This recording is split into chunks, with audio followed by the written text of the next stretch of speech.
една седмица къщата на Борисов. Не знам защо не я повдигат новата в Иваняне. За над 10 милиона има бункер вътре с два изхода. Сега ти искаш да кажеш, че той каза, че живее с 1500 лева, а всъщност е построил къща с бункер. Да, и това е само едната, нали? Ние знаеме за Барселона на една от държанките и така нататък. Да не говорим, ние говорим за милиарди. Но просто хората, като им кажеш милиард, те трудно те разбират с 1500 лева. Къде е виждал повече от 5-6 хиляди нещо, ако е купил или е теглил някакъв заем? Хората не могат да асимилират.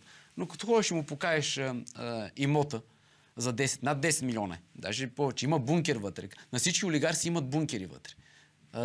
Аз скоро ще покажа на този Домощиев, там 50 милиона е в Бистрица, изсече гори, вътре също бункер. Добре, ама те нали за хората се мислят и се за хората работят. За какво са им тия бункери? От какво ги е страх при положение, че когато излезнат, твърдят постоянно, че те са честни и работят за хората? Думата е не за хората. 36 години бизнеса в кавички и политиците. Това са два елемента на тази организирана престъпна група. Има и трети елемент, тези отвънка, които ги пазят от Брюксел, големите батковци. Защото тук всички са страхливи. В смисъл и винаги търсят, както в принципа в квартала, баткото. По същия начин и в политиката, и в бизнеса. Три елемента има.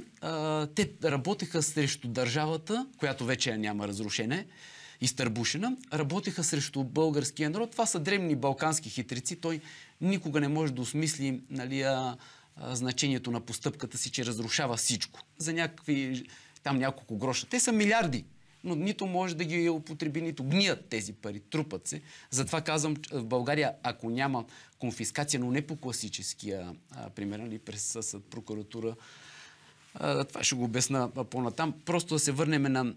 Затръгнахме, че ги няма липсвото основни обществени такива услуги. 21 век вода да няма. Ето, споменахте, 2019 го създадеха този първия холдинг, където източиха 700 милиона източиха за язовирите там. Нали? Бяха правили ремонт на язовирите.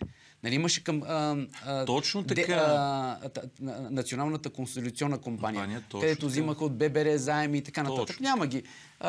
ПП-то в началото повдигаха въпроса, докато вземат властта и всичко. Прокуратурата заби се, приключи. 700 милиона ги няма. Отишли са там в няколко човека, разпределени са. Ако го обърнем в така палати, това са 30 палата, нали, хубави палата.